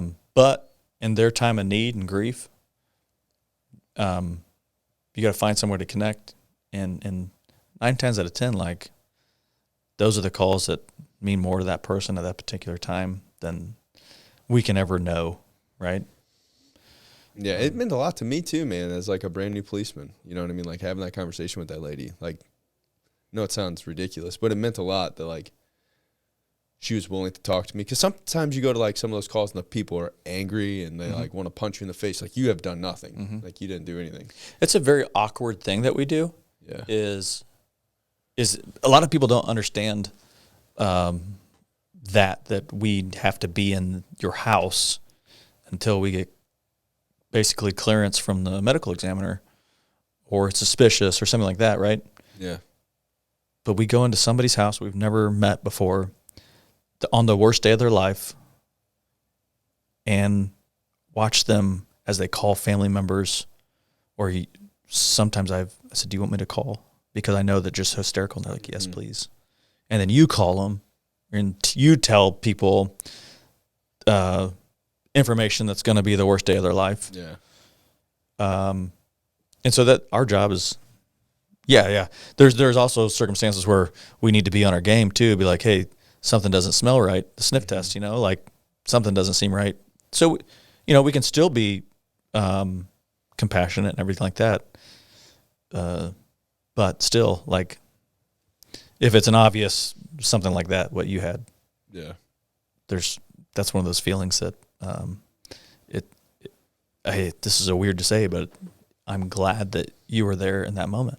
I am too. I think it taught me so much about how to be a policeman. Yeah, like, darn you, Stringer. Yeah, dude, that lady's like her. She's ingrained in my mind forever. If I get Alzheimer's when I'm 80 years old, or at this rate, probably like 50. But yeah, I will remember that lady forever. You know what I mean? Like, yeah. I will remember that conversation. I'll remember that lady forever. That was like that's like my introduction to law enforcement, like my first big thing that I go to, and I'm like, just have no clue. Yeah. You know what I mean? Like, and it's I'm jumping way ahead because I know we'll get to it, but it was validated whenever I had my incident with my house. I received dozens of letters from people that I've dealt with that I forgot about. Really? From over my career, with notes, with cash. No way. Yeah. And just because it's the way I treated them at that particular moment, whether it was a criminal call or, or just a normal call. Like, I remember you from this call. You were overly nice or you helped me out on the worst day of my life, for lack of a better terms. So it just validated everything that I've done, the way I treated people, the way that you want to be treated. Yeah. It's insane, dude. Yeah. Yeah, that story is nuts. We'll have to get to that in a minute. So you come back from that deployment, it was relatively... Yeah. You were ready to come back. I was ready to come back. Yeah. So what was were your goals always in law enforcement to handle a dog? Is that your like... I mean, always... I think so. The big influence in my life at that point, like my big brother at the police department, was Bob Schoonover. Yeah, solid dude. Yeah, and he had a dog, Dar, and we lived very close to each other at the time, and so whenever I didn't have kids, well, like now I think about like what did I do before I had kids? Yeah, and it's like, oh my gosh, how much time did I waste before I had kids? Because before I had kids. And even after, I think, I would run tracks for his dog, Dar. And I laid 100 tracks for him, if not more. He owned a gym at the time in Troy. I would go to the gym with him. Like Bob and I were like buddies, like he's a cool dude. He is. I did everything with him. So that's why I fell in love with dogs, is because Dar was an amazing dog. Bob tells a story, his favorite track that he ever did with Dar was, I don't want to script the mileage or anything like that, but it was of a suicidal juvenile that took pills and took off walking, and Dar knew, and you can test to this too, like he knew there was something different about this track. He pulled harder. He said he pulled harder than ever before. Like, you got to be careful. You end up with stuff stuck in your face. Your dog pulls too hard. Right. You end up with a tree in your mouth. But like whenever you're closer to somebody, your dog knows. Yeah. And there's a different scent than somebody who's running from the cops and then somebody who's scared. Yeah, you get like fear pheromones. And yeah. So the dogs can smell that because they're a million times better than we are. So I helped him a lot with Dar, and I was good friends with Joe Litzinger at the time, who had Rocky. So I interviewed I sent the email of interest first from Iraq, and they pretty much said, yeah, go ahead. So I get back from Iraq in October, and I think it was March or something like that. February, March, I had a dog named Saber. We went to school in Indiana, and me being a jovial guy that I am, sometimes people get rubbed the wrong way, maybe. One of my faults maybe is I am not serious all the time. Maybe I joke around a little bit in the wrong moments. And sometimes that's just my way of dealing with stress, whether I know it's stressful or not. And like I said earlier, like I don't like it when people are uncomfortable around me. So I think, well, maybe cracking a joke here is a lot of the times it's not a good idea. So, I mean, I probably joked around a little too much and said some things that, comparatively speaking, and I'll go to my grave with this, were not as bad as other stuff that was going on. But, so I was asked to go home 3 weeks into the 5-week course. Oh, really? Yeah. Dog was locked down, too. He's a good dog. Whatever happened to him? He was given to another guy in the class who had a crappy dog. Really? Yeah. And, so I don't know what happened to him after that, his career or anything like that. It was a great, beautiful dog. Was it a shepherd? Yeah, big. A big old boy. So what I wrote a 12-page memo to the chief, and I had Bob read it over. He added some things or suggested. He didn't add anything. He suggested some things, and basically it was admitting to everything that they said I said. It wasn't anything crazy. It was some probably inappropriate things, but it wasn't like stuff that you don't hear every day. Yeah. So that was a humbling experience. But there's no point of being bitter about the situation. I think the leadership at the time could have stood up for me a little bit more. But I'm not placing blame on anybody but myself. Had I not said anything, my life would have been maybe a smidge different, But Lord has other plans. That was my. I think I had my just started or was about to start right as all that was going down, because I think that led to another guy getting a dog, and then that guy not keeping that dog on the road, and then they going to another guy, and then that dog was blind, and then led to a lot of disastrous stuff. And I think I had just started at the beginning of all that, which is right around that charter situation. Which I think is probably one of the craziest calls I've ever heard of. Yeah. You want to I can go into that real fast. What's up, guys? Thanks for hanging in there for this week's episode. As you can tell, there's more from this guest. And here's a sneak peek from next week's episode. So I go up the stairs, and It's the apartment on the right, first one on the right. And by this time, Derek's caught up to me and knock on the door. Hear dogs bark. And then, jokingly, we make a comment about, I wish we had body cameras back then, but make a comment about the dog poop on the deck, the right outside the door. We're like, oh, look at that poop. And then knock on the door again and say, police department, kind of hostile. Just, once again, just being jovial. Really? And then heard a thud. I'm like, do you hear that? He goes, yeah. And I knock again real fast, say, police department. And then I hear, help me, from a female voice, obviously. And I look at him. He looks at me.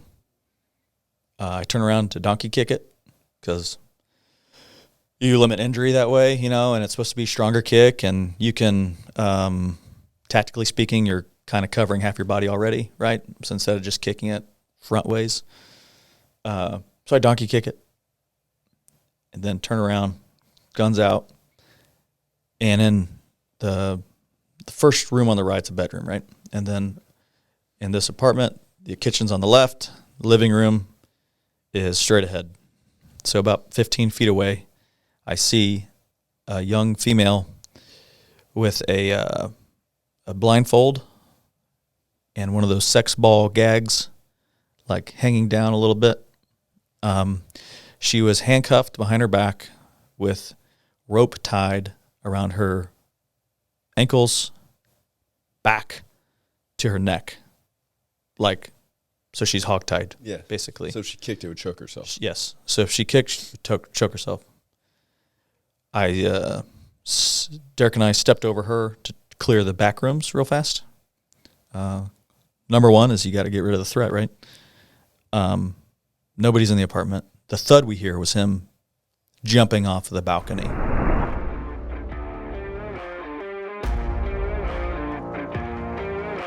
The 1078 Project podcast is proudly sponsored by Deemed Fit. Deemed Fit is an activewear and a leisure company created for first responders. Be a part of their movement to instill confidence, motivation, and a willingness to keep pushing forward. Deemed Fit is a first responder-owned company looking to help first responders and their friends stay as physically and mentally fit as possible. Stay Deemed Fit.